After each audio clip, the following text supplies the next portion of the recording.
everyone. We are glad you could join us today's session on game development. Let me begin by introducing our speaker for today, Saiprapanch Adloor. Sai is a dynamic video game designer who began his journey with a bachelor's degree in computer science engineering. Launching his career at Byju's, he refined his skills as a game designer. Fueled by his passion for continuous learning, he pursued a master's degree in game design in the United States. Currently, Sai serves as a senior game designer at Dreamlit Games, contributing his creativity to the game Towers of Agasba, an open world builder game. Beyond his professional endeavors, Sai is an avid educator, sharing insights through workshops, Instagram, and YouTube, serving as a guiding light for aspiring game developers and enriching the gaming community. Before we start the session, I would like to request our students to post any questions they have in the Q&A tab. We will address as many as we can at the end of the session if time permits. Also, to help us continue to make our programs better, we request our students to please take the short survey that will appear on your screen at the end of this webinar. A very warm welcome to you, Sai Prapanch. We are glad to have you present at Online Manipal Plus webinar. Over to you for the main session. Hey there. Thank you guys for having me. I'm trying to not pay attention to the number of participants joining it because I think this is going to be the biggest presentation I've done. So I'm just going to look at the screen and I'm going to assume you guys are having a good time. And uh, I hope you guys learn something. And I'll just start sharing my screen. So thank you everyone for joining in, and I hope you all are in here because you've heard that this webinar is going to be about game development, and you're interested in games or you're interested in the video game industry in general.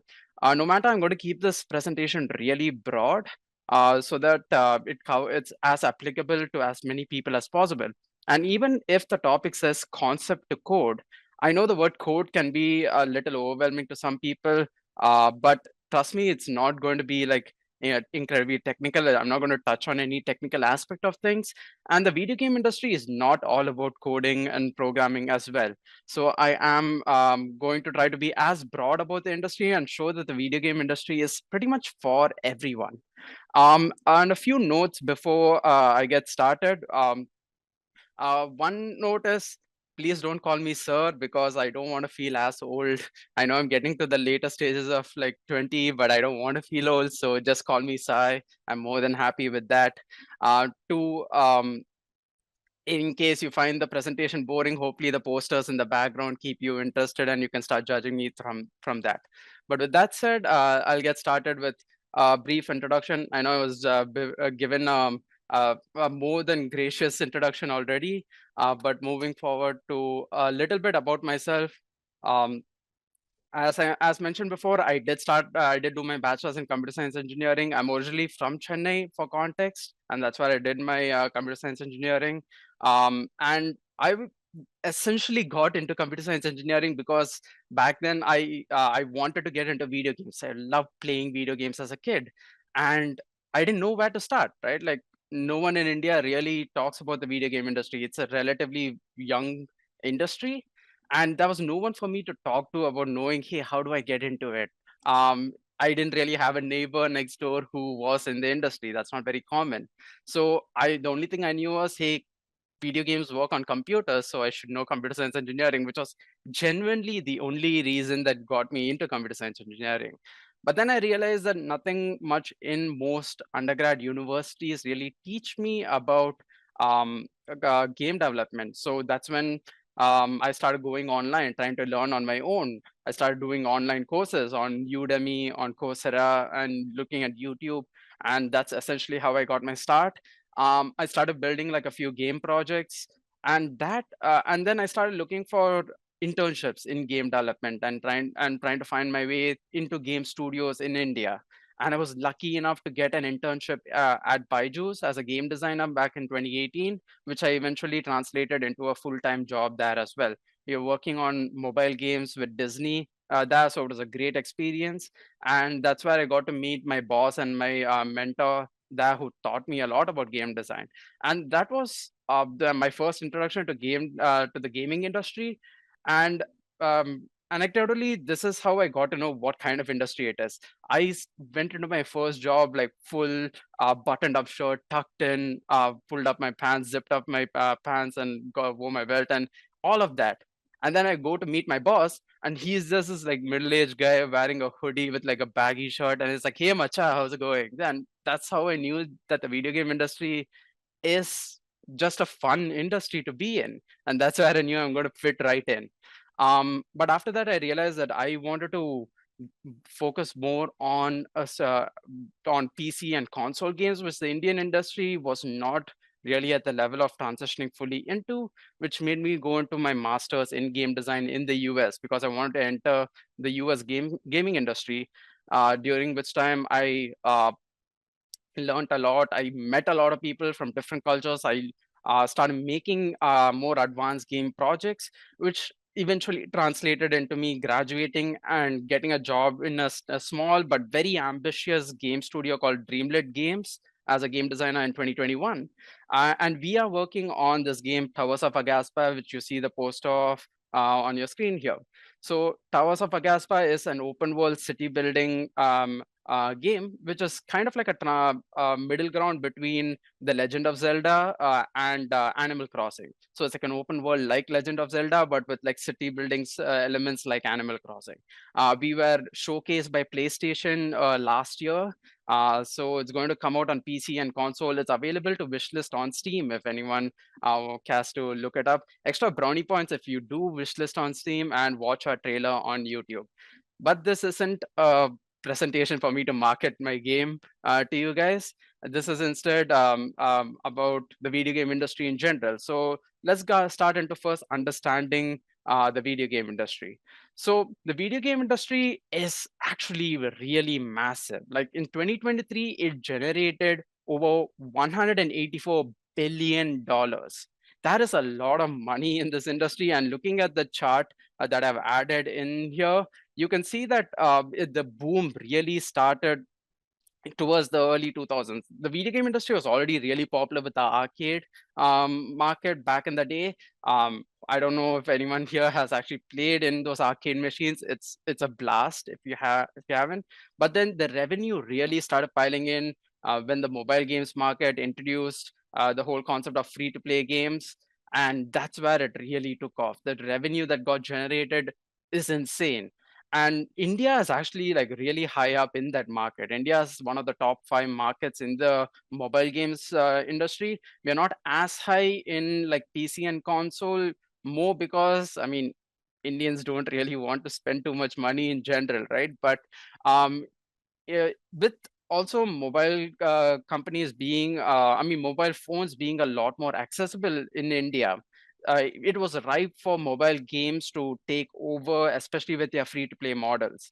And to a point where in 2023 the Indian games market generated 2 times more revenue than the film industry. We speak so much about like Bollywood, Hollywood generating so much money, and imagine video games in just India generating more than 2 times that revenue. It was around 1.4 billion in the film industry in the box office in India, and it was almost 3 billion in the games industry. It's insane to like think about it. Um, Going more into what kind of game studios exist in the industry, there's generally 3 types of studios that exist. One is the ones that you probably heard about. They're called AAA studios.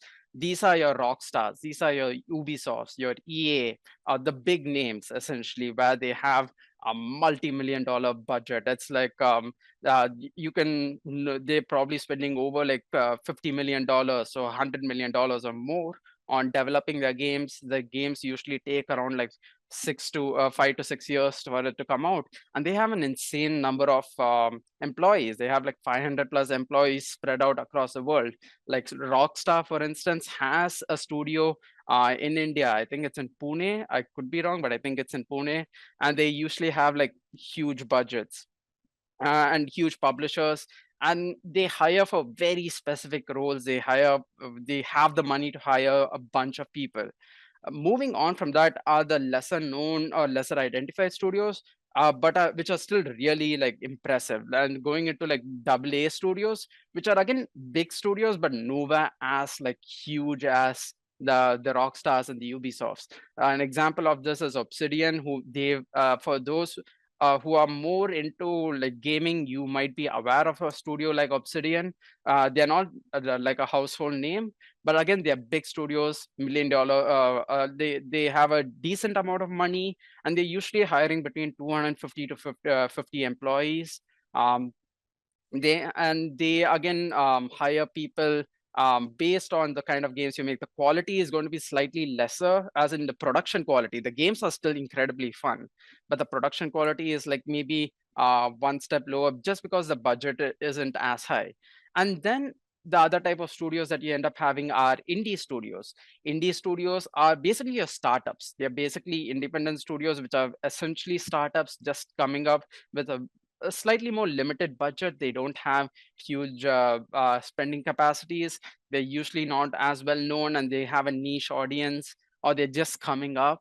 And they're usually hiring between 1 to 50. There's sometimes just a single person studio, that's just one person making everything in the game, or they have up to like 50 employees. The studio that I'm in, Dreamlet Games, is an indie studio. We started in 2020. We have around 30 people full time working on this game, so we're a very small studio, but again, very ambitious. And all the roles that we hire for are a lot more generalized. One person ends up handling a bunch of things within the studio. So that's a general overview of how the video game industry is like, how big the market is. You know that industry exists. These are the kind of studios that exist there. They make the games and they launch it on those platforms you saw on the graph, on PlayStation, Xbox, Steam, on I did some mobile game on the App Store or the Play Store. But then let's go a little more into how the video games are actually made, like what roles are involved. And games, I like to describe, is a perfect amalgamation of what happens in technology and art are brought together. That's why the core aspects of any game is programming, art, and design. So these are the three pillars of any video game. You cannot have a game without all these three aspects coming together. And naturally, all the roles that are primarily involved in the development of a game come from these three pillars. For programming, there is the game programmer, and you don't. It's not rocket science to figure out what they do. They mostly handle all the logic, the functional or the technical aspects of a game. Video games are extremely technical. They are incredibly advanced, and they require a lot of coding, a lot of really advanced technology goes into modern video games. It's really impressive. It's like black magic what modern video games can achieve. And a huge part of that is the incredible work done by game programmers. They create the tools, handle optimization, and make sure that your computer doesn't explode when you're booting up GTA 6 when it comes out next year.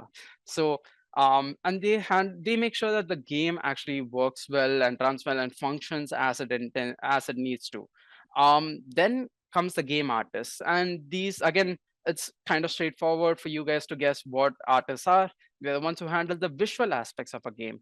They make sure that the game is great to look at, because games are as much a form of art as they are technology, right? And art is an important aspect of making you enjoy the game that you're playing. And they handle the art style. That's why it's and good art is not about how realistic the graphics are. There are a bunch of games that don't have realistic graphics, that are very stylized and cartoonish. Look, I'm talking about your Fortnite, your Minecraft, and your Legend of Zelda. These have more stylized artworks, but they are still beautiful. And that's the aspect. It's not like just because Call of Duty has more like photorealistic graphics does not make it a better, more artistic game or a better looking game than a game like The Legend of Zelda, which is extremely stylized and cartoonish. Both are beautiful in their own way. And the huge aspect of that style being established and what you see on the screen is from game artists. Then comes the third general role that is involved in video games, that is the game designer, which is what I am. And a common question or a common confusion that ends up happening is people see the word design and they immediately assume that it is art. It is the visual side of things. I've been asked enough times whether I handle the art in the game. And that's a completely understandable confusion that people have because the word designer has been misused a lot in a lot of other industries. And the fact is, when we talk about design, it is talking about why things work the way they are and understanding that. And games is going to be about why the game works in a specific way, why these rules exist. So my job is to come up with the rules and the logic of the game.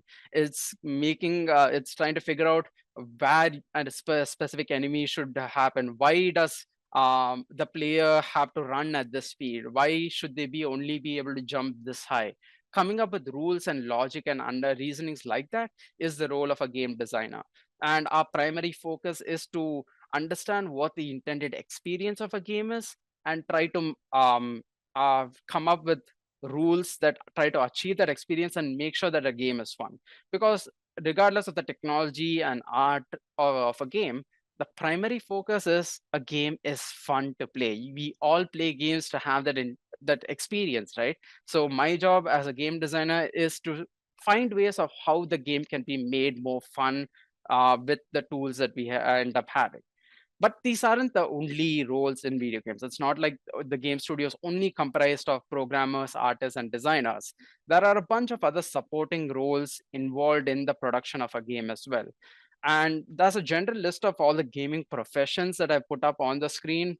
Feel free to grab a screenshot of this if required, because that is a lot that goes into making a game. And it isn't possible with just the core development team. There has to be a bunch of supporting roles as well. As game producers handle like all the productivity aspects of it, handle the management of people, the management of the project, planning out the timeline. That's QA, which is quality assurance, and they are the ones who test the game, who give feedback, who give suggestions of, hey, I don't like this aspect of the game. And honestly, we wouldn't be able to make games without a lot of these supporting roles. And depending on the size of the studio, like I mentioned the three types of studios, right? AAA, AA, and indie. um like even general roles like game programmer, game designer is kind of broken down into more specifications. Like that's in bigger game studios, the game designer role is kind of broken up into like a combat design role, a quest designer role. You have like designers focusing only on specific aspects of the game design. Same with like game programming. You have people focusing only on the AI in the game, only on like developing the tools for the game. With art, there are people who focus only on characters, who focus only on the lighting, who focus only on the VFX, the environment. So the bigger the studio becomes, the easier it is for them to hire people specialized in just specific aspects of the game, and they hire for those roles as well. So and apart from that, you have, of course, you have a bunch of other supporting roles like marketing, you have audio, you have and it's essentially a big tech company. So there's always all kinds of roles involved. Now, going into how all these roles kind of work together, what actually is the process that a game gets made in? So the very first thing that you would imagine, the first thing people do is jump into the software and just start coding and putting things in. But it usually doesn't get to that stage till like a few months into the start of a project. It usually starts with an idea being generated. And with an idea, it's not about someone just saying that, hey, here's a cool story for a game, or here's maybe we can make a game like Fortnite with the gameplay of Minecraft. That isn't an idea for a game. Those are like just a suggestion. Those are just like elevator pitches. But then when you come to what an idea for a game is, it's about coming up with, hey, the game is going to be about the player doing XYZ in a setting like this. So it's coming up with details of what that core experience a player would have. It's kind of telling that, hey, when the player plays this, they should feel excited, they should feel scared, they should feel this and that, they should end up doing this so that they end up achieving this. So coming up with all those things, like the intended experience and what you expect the player to do a lot, is encapsulated in that idea. Ideas are cheap, ideas get thrown around. I'm sure out of how many of, I'm assuming there's like 400 people in this call or more. All of you have ideas for games that you think are amazing, and odds are they are. But then when it actually comes to making a game, ideas are the easiest part of it, because it's so easy to throw ideas out there. But whether that idea is good, whether that idea is fun, that's where the difficulty starts arising. And to figure out, to get to that stage, it comes to the next aspect of the development process, which is research. Just figuring out, okay, to achieve this idea, what do you need to do for this game? What are the systems we need to have? What is the technology we would need to achieve this idea? What other games or other forms of media have done this already? So that's why the research phase happens, and this usually goes on for a couple of months at times. Excuse me. So this usually happens for a few months, where you're trying to just figure out, hey, this is how we can do this, and try testing out a few things. And after that, you start prototyping, which is the next stage, where you start making very quick functional examples of, hey, if we wanted to make something to achieve this idea, it'll have to work like this, it will have to do this, it will have to do that. Because you first need a proof of concept. You need to show that this idea is achievable, that it's actually fun, that it's worth making, because games take a lot of time and a lot of money to actually end up executing on. So this prototyping phase is extremely important, because without that, you're going to just, if you don't do this prototyping phase and you just go straight into making the game, you're never going to have that proof that, hey, when you finish this game, it's actually going to be fun, it's actually worth doing it. So prototypes are not about how good it's done, it's just about throwing it in there, making something functional, so that when people see it, they understand what the game is about, and they are able to essentially, you're able to test it out. You make like small demos, you have other people like play it and give their thoughts on it. And once you think that, hey, there is a lot of scope for this and it's worth keeping, that's when you move into the development phase, where you actually start making the game the way it's supposed to be made, where you care about the technical implementation, where you care about optimization, where you care about the quality that it ends up reaching, and making sure that everything is done well and done right. And this is usually where it takes 3 to 4 to 5 years for a huge game to be made, because there is a lot that goes into making a game, and the process that goes into like making sure, um, because it's kind of magical when you think about how huge games end up running within a laptop or within your phone. And there's so much that goes into it to make sure that it's feasible, that it's viable, that it's fun, and achieves that intended experience. And once everything is done, the last phase that gets involved in any game is the testing aspect, because without testing, your games are so big that it's so hard for me, for the people developing it, to be objective in their analysis or of the game. Like, I've been working on this game Towers of Agaspa for over 3 years now. If you ask me if the game is fun, I wouldn't know, because I've been so into the weeds of it for so long. And that's why we have people specialized in just testing games and giving feedback. They will constantly keep playing the game, trying to break it, trying to find bugs, trying to see if they're actually having a good time or they're feeling the experience we want to provide. And they give feedback being like, hey, no, this didn't work the way this was supposed to, or this that was a huge bug with this, the game crashed, and things like that. So them giving that kind of feedback is essential to development. So this is the whole general process of how a game is made, but it's not like we make the entire game and only and it all follows a linear process. It's usually an iterative process, where every small aspect of the game is done like this. Imagine like you have just something related to combat, where if you have a game where you have combat, only the combat aspect is like developed separately like this. Maybe the levels where you're actually like if you're having a platformer game where you're running around and jumping around in a world, figuring out whether this is the right layout for the game, for that level and stuff, that is a separate aspect of things. So all that is kind of tested separately before it's all brought together and made into a complete game. So all of these happen in parallel and they happen iteratively. If you go back to the testing and they say that, hey, this doesn't work, it goes back to like fixing, going back to like the prototyping phase or the research phase, or maybe even the idea phase, and like trying to rethink it. And there's a lot of trial and error involved in making games. That is, it is as much of you just throwing darts on a board and seeing what sticks, as much as it is a science and there's actual expertise involved. So that is the general aspect of how a game ends up being made over a course of like 4 or 5 years. Now, there's a bunch of softwares and tools that are specialized in making games as well. It's not as simple as you just using Xcode or Android Studios or something to just code the game from scratch. That's kind of like expecting every movie to for you to make a movie, you make your own film editing software from the beginning. That doesn't make sense. There are softwares specialized in making games or in making aspects of games. And I generally categorize that's more tools than what I've just mentioned here, but they can generally be categorized into game engines, art creation tools, and productivity tools.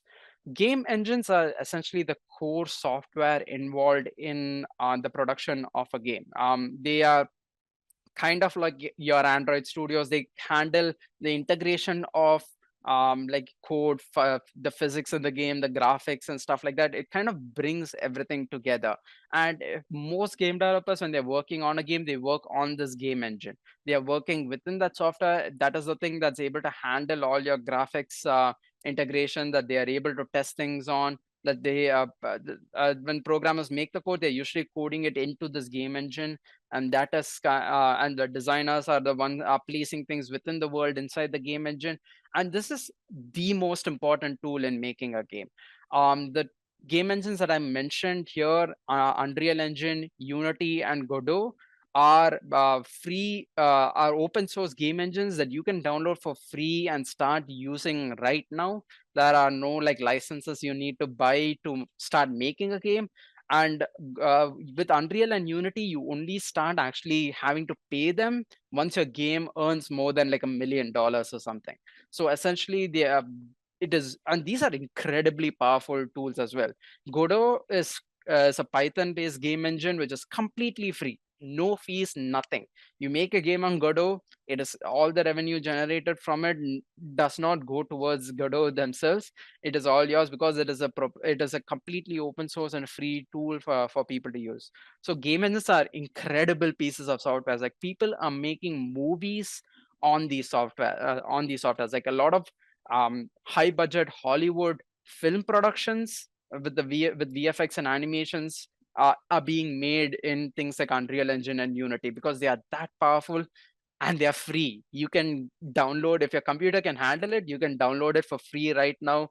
And there's nothing stopping you from getting your hands into it. Plenty of tutorials that also teach you how to use these softwares for free on YouTube as well. So definitely, if anyone, that's where that would be the software to start with. But if you're more interested in like creating the art for the games, there are other softwares that are specialized in just creating art. Because the way it works is you make most of these game engines aren't built to make the art within them. It's starting to get there, but otherwise there's tools specialized for making the art for the game. So they usually make the art in those softwares and import it into the game engine, and that's usually how it works. The general softwares used are like either 2D art or 3D art software, art softwares. That's the general classification, where Photoshop is your most common 2D art tool used. And everyone knows Photoshop. You don't need any masterclass on that. But 3D art tools are not as common. They're not as familiar. The most common industry standard 3D art tools used are Autodesk Maya and Blender. Autodesk Maya requires a license and a tool to a license for you to buy and or a subscription service for you to be able to use them. That is the industry standard tool that is used. But Blender is an open source and completely free 3D modeling tool that is getting to the level where a lot of big studios are using it. Like I know for a fact EA uses artists use Blender. Even if they're working in EA, in Ubisoft and Naughty Dog, they do use Blender, and Blender is an incredibly powerful and free 3D modeling tool. So anyone who wants to get into 3D modeling, animation and stuff like that, Blender is a phenomenal tool for you guys to look at and get into. um, Again, a lot of tutorials online on YouTube for you to get started on. um, and whatever you create that can be can be imported into your game engines and be used in games as well. And then the final category is productivity tools, because games are a team venture and they're usually long-term ventures. It has a lot of people coming together. It's not as easy as you using a WhatsApp group to just like text, hey, I'm doing this, I'm doing that, hey, you handle this. That's not really feasible. So there are tools that are specialized in just this productivity aspect of things. These aren't tools specific to just game development. They are used in pretty much every like major tech company where there's a lot of people working on things together. Confluence, the tool that I mentioned there, is a primary industry standard tool used for documentation. Because when you have a huge team working together, you need a lot of like instructions so that that people can access, and everyone kind of comes together. It's like a custom wiki for your team, where everyone shares their information there, so that you don't have to keep asking other people questions. You just go there and look at this documentation. Jira is a way of like tracking tasks, because when you have a lot of people working on a lot of things, everyone takes up different responsibilities, and Jira is the way they use to actually assign these tasks to people. And Miro is a whiteboard tool where it's a great way of like brainstorming, ideation, explaining ideas and stuff. So those are the general categories of tools that are used in game development that I use on a daily basis working on our games, and a lot of like AAA game studios use these as well. So that's again, we've now looked at, this is what the video game industry is. These are the roles that are involved and the tools that we end up using. Now, if that hasn't scared you away from wanting to still be interested in the games industry, this is how you can actually start making a plan to get into it. Like if you're actually interested in venturing further into the games industry, there's two very important things needed to get into the games industry. It is not your degree. A degree is not necessary to get into the video games industry, primarily because it is relatively a young industry, and a lot of the people who got into the video games industry themselves never got a degree related to video games. And they kind of know that, hey, you don't, there's not as many like standardized courses that kind of teach game development. So what they instead look for is a portfolio. A portfolio is essentially just you showing projects in games. Because games are one of those video games are one of those industries where you show your skills not by a test. You don't show it by grades. You show it by the products that you end up actually making, the projects that you do. And that speaks volumes compared to you actually like getting grades. I got really good grades in my masters. I was one of the top in my class. I interviewed with 20 game studios before I fixed on the job that I was getting. Not one of them cared about my degree. No one cared that I had a master's in game design. No one cared about me having a high GPA. None of that mattered. The one thing that mattered was my portfolio. A portfolio is essentially based on what part of game development you want to focus on. You create projects based on that. If you want to be a programmer, specializing in creating tools for your game engine, or specializing in AI, you make projects that show off those skills, that show off your knowledge, that potentially they can download and play, or you show them videos and screenshots. As a game designer, it's about coming up with, oh, okay, here is, if we are trying to make a combat system where the player feels excited, where there's a lot of challenge involved, this is how I would go about doing it. I show my ability to prototype it. The screenshot that you see is like a screenshot from my portfolio website, where you can see I've created a bunch of different systems from video games. where there's a combat system, there is an inventory system, a dialogue system. These are all aspects of games that exist. And me as a designer, I have to plan out, hey, these are the rules for how these should work. And I show that off.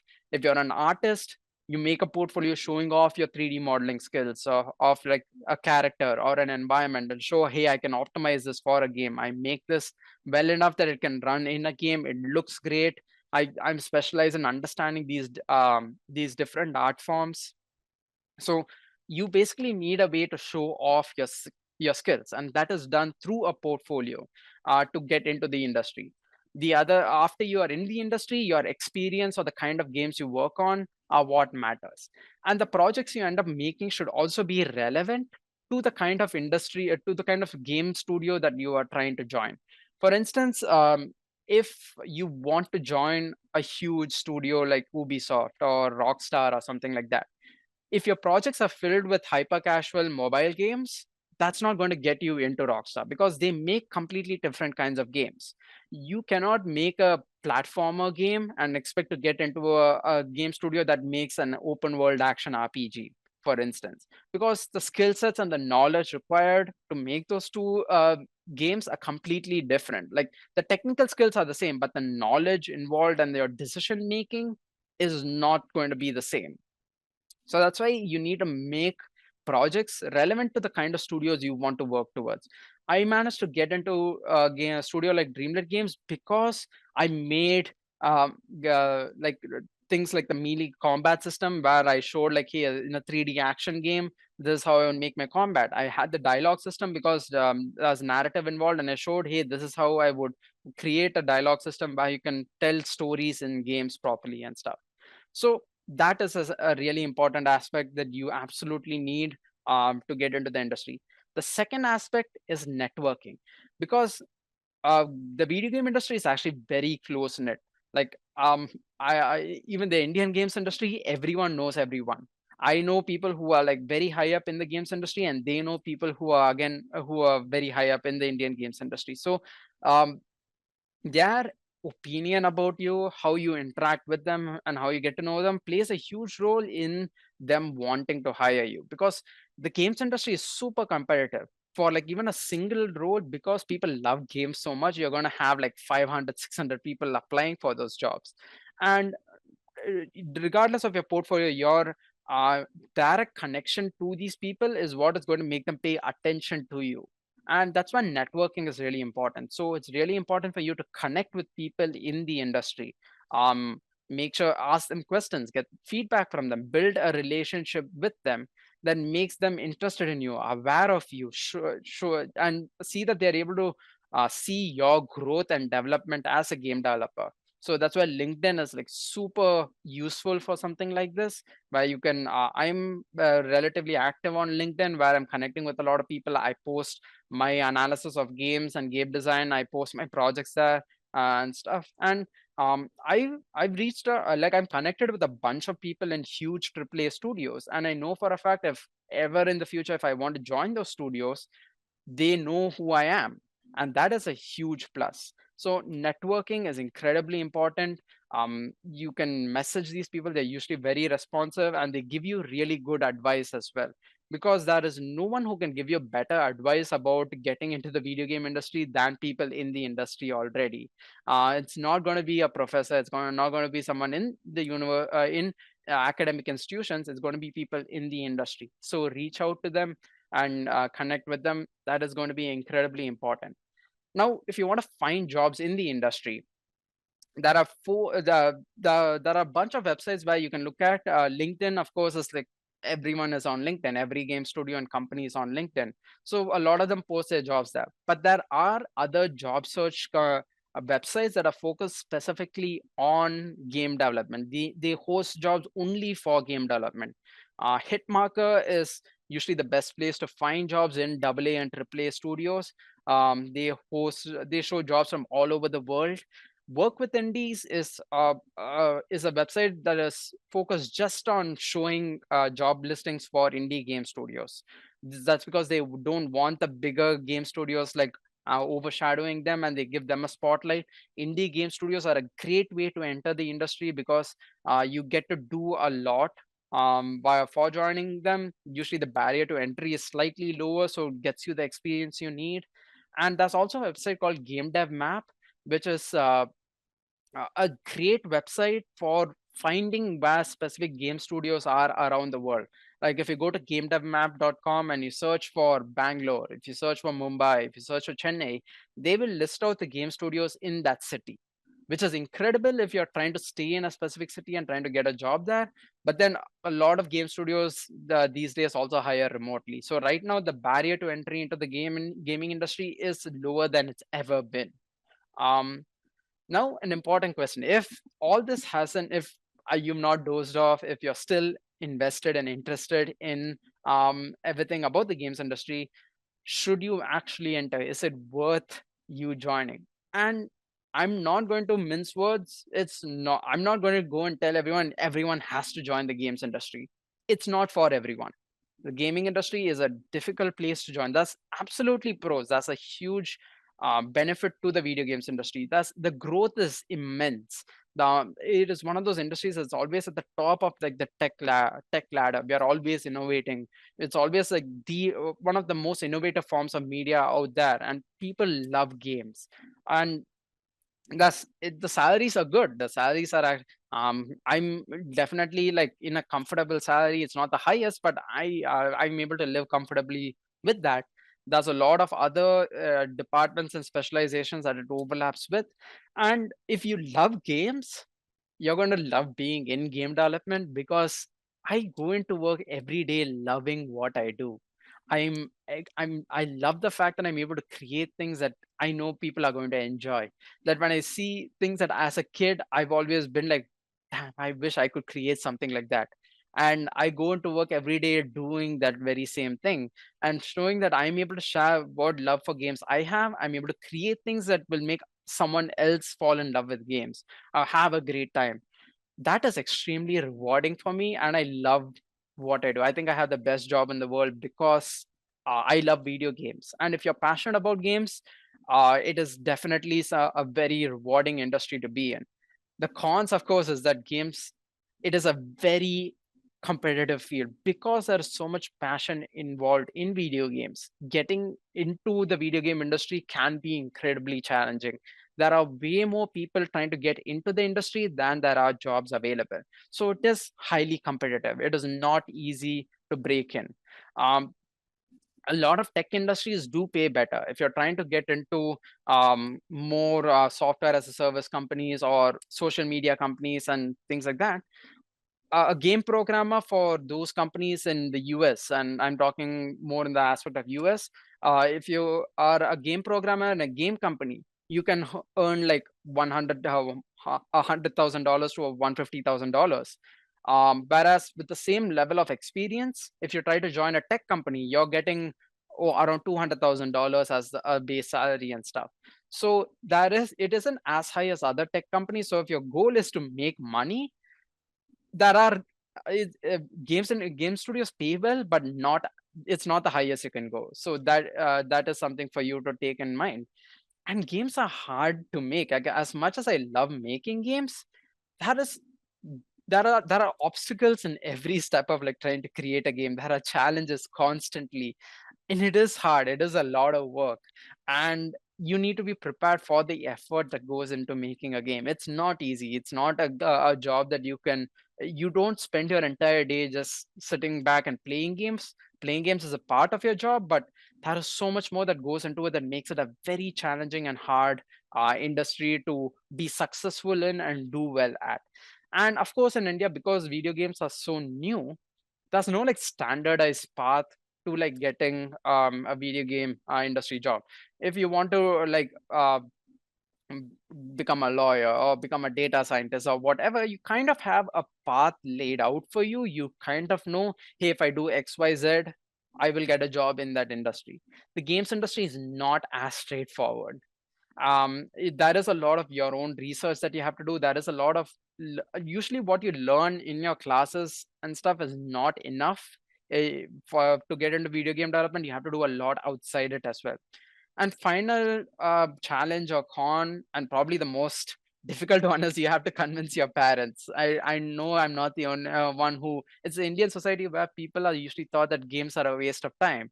And our parents' generation and their generation before them aren't used to seeing the video game industry as like a standardized job for people to look at, to consider a stable job.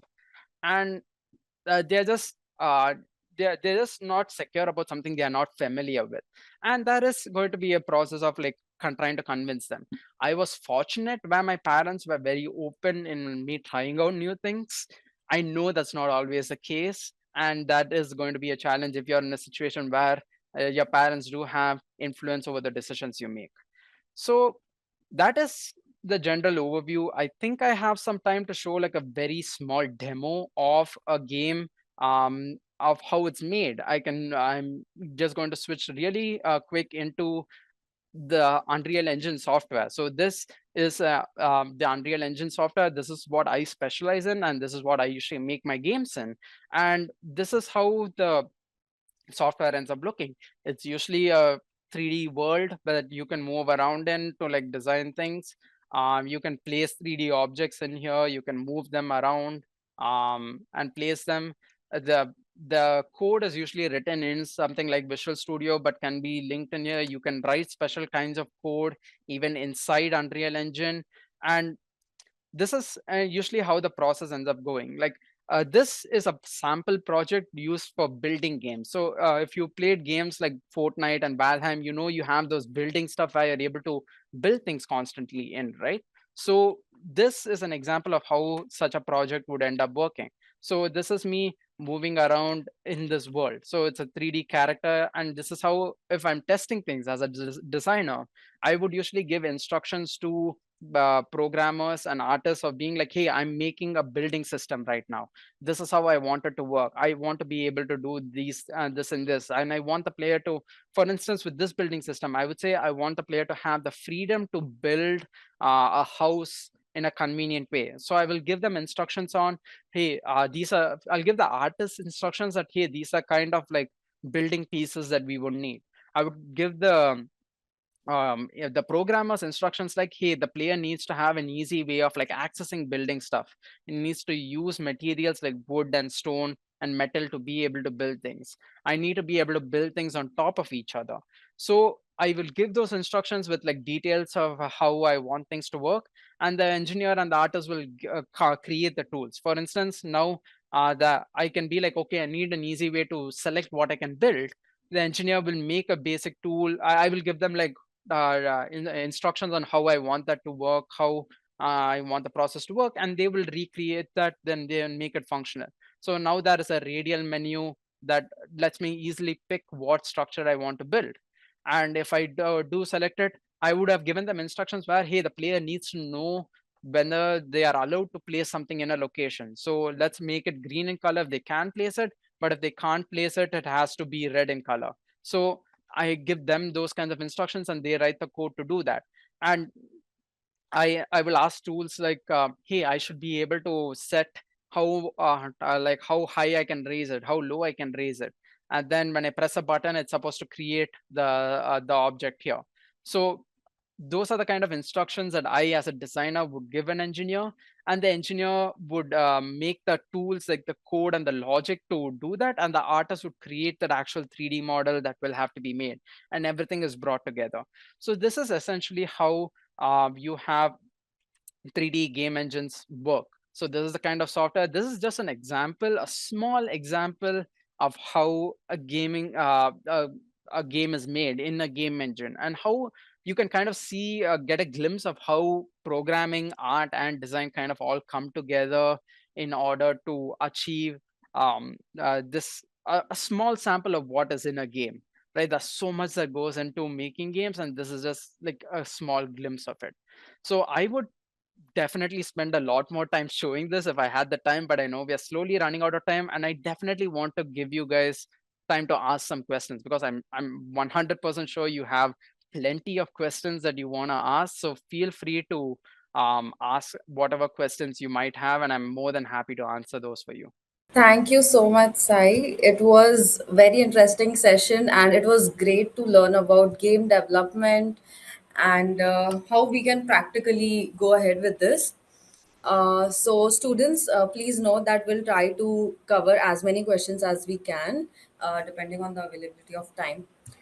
Okay, so the first question we have is, which languages should we prefer more for programming back and front end for a virtual world game? Got it. So most of these game engines that I've shown, which is Unreal Engine, Unity, and Godot, are all built on different programming languages, and they usually support different programming languages.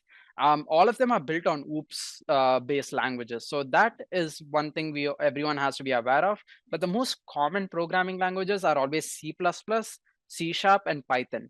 These are the most common languages you would need. Unreal Engine is hugely built on C++ with support for C Sharp and Python, but it's primarily C++. Unity is more C Sharp. It's more focused on C Sharp and it's built on C Sharp. And Godot is a full Python based programming language. So it fully supports you programming the entire game in Python. So depending on the engine you want to focus on, there's different languages that are required. And of course bigger game studios have their own game engines with their own tools, but C++ would be the most important, followed by C Sharp and then Python. So those would be the programming languages you would be most interested in getting into. But generally if you have a strong foundation in OOPS concepts, that is your gateway. If you have a strong foundation in OOPS, you can easily jump between any of these programming languages. We've hired people who didn't have as much C++ experience, even though we primarily use C++. They just had very good programming foundation and the skills, and we still hire them because the transition is slightly easier rather than if they didn't have rather than if they didn't have that foundation. Perfect. So the next question is, can you share your experience of increased AI/ML dependencies in game development, specifically from the point of view of an indie developer, the open source tools and technologies being used? Absolutely. So the whole concept, especially with AI becoming a predominant aspect in everyday life, it is starting to come into the video games industry.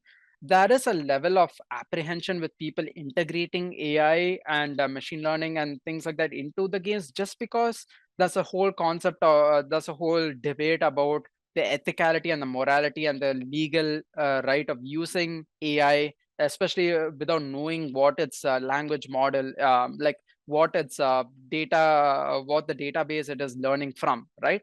Because Steam, for instance, came up with a rule that said that, hey, if you're using content produced by AI, initially they said that if it uses the content produced by AI, it isn't going to be used at all.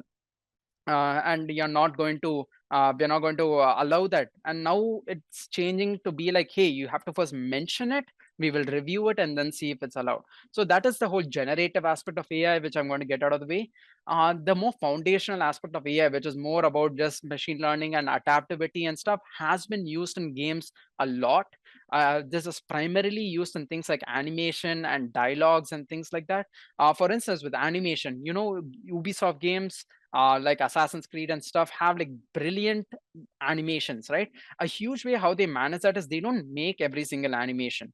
They actually create like some base animations, and they actually use machine learning to train the game characters to transition between different animations. That's actually a proprietary tool that Ubisoft has created, and they use machine learning to do that. Another common thing that a lot of huge studios have started doing is, instead of writing every single dialogue for like the game characters that you talk to, a lot of it is just trained by like the dialogue writers coming up with like some dialogue prompts and stuff, and then they're able to generate new dialogues based on that. So AI and ML, it's huge, it's growing, it is starting to get integrated a lot more. There are a lot of innovative uses for how machine learning can be integrated into games. It's primarily going to come down to it essentially has certain restrictions where if you're trying to use machine learning, your game has to be always online and stuff. So it's starting to get into integrated. There's just a mild level of skepticism even in the industry, because there's a lot of artists in the industry, and artists are very skeptical and apprehensive about the use of tools like AI, but it's happening. There is a lot of scope, and I 100% agree. Believe that AI and ML is going to play a huge part in game development. And the tools that are actually being used are usually currently proprietary. There's no like open source tools currently that exist. There is integration with things like ChatGPT and stuff, but no like actual open source tools that directly work right now. Great. So the next question is from a student who says he has an experience in 3D animation and is learning Unreal and C++ for game development. So are there any positions in gaming industry where animation and coding gets overlap? Absolutely. So there is a role called technical animator. So what a technical animator is essentially the integration of animation with code and animation coming together. Because in games, it's not as simple as just throwing an animation, having an animation play when you do a specific action. You want your animations to also react to things in the game. It's an interactive field, right? The most a common example I can give you is, imagine you're walking up steps. You have the animation of a player being able to walk. But then when you're walking up steps, you need the leg to raise individually, right? Because when it detects that a step is there. So the way that is done is you have a person called a technical animator who goes in, who is knowledgeable in both how animations work and knows how to code as well. And they actually write special code that moves the legs, the skeleton of the legs up when it detects that there is a star there. So that is what makes the player's like foot actually look like it is stepping on something rather than being completely stretched out and like going within the thing. So that is a very common, so that is a very basic example of how this role of a technical animator works. There's a lot of other things, like what if you want a character to like creatures or people in the game to look at you as you're walking past them. They turn their head to face you, right? So that is again code.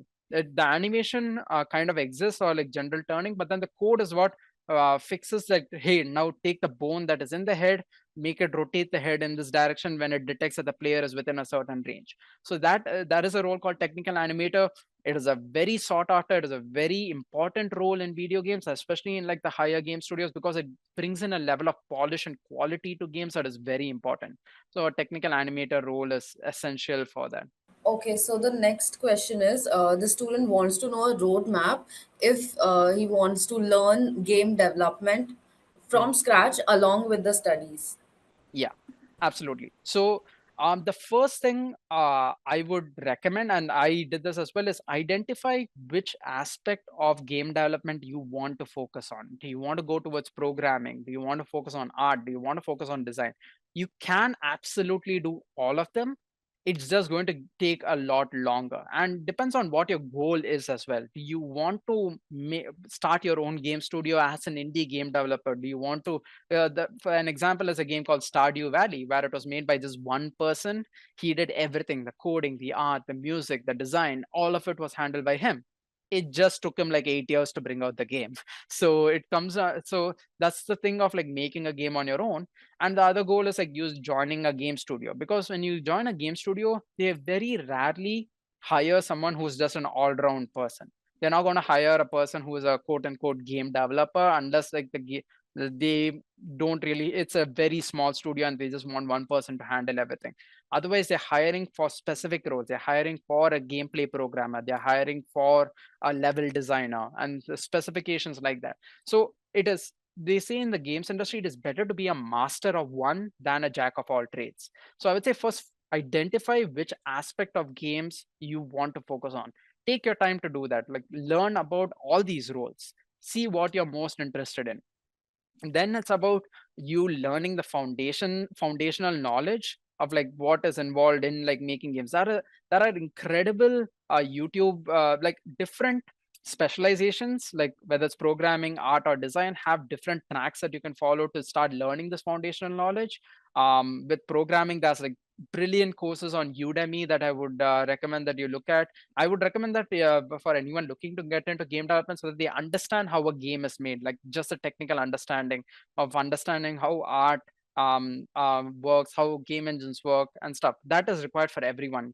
You learn that, and then you start learning things like, if you want to be a game designer, you have to learn things of player psychology. You need to learn about understanding what is fun for a player, how different decisions can impact a player's behavior. And there are a bunch of great YouTube channels that analyze game design, that's what I used to learn and gave me a lot of foundation on that.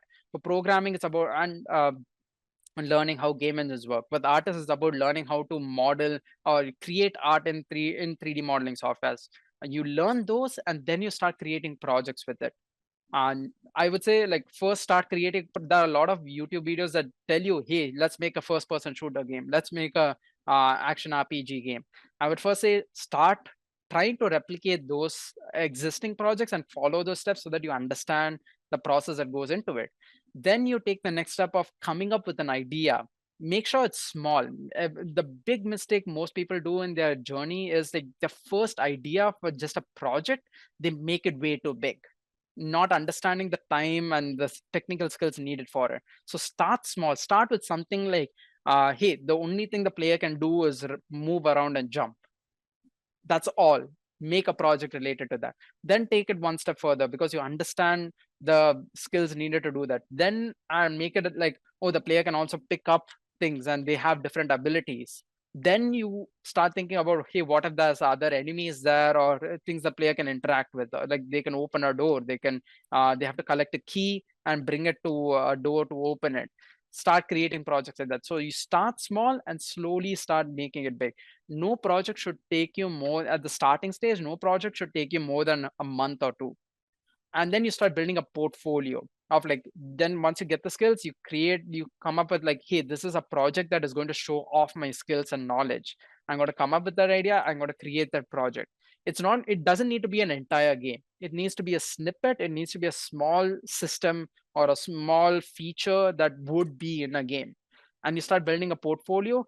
At the same time, you're also networking, you're reaching out to people.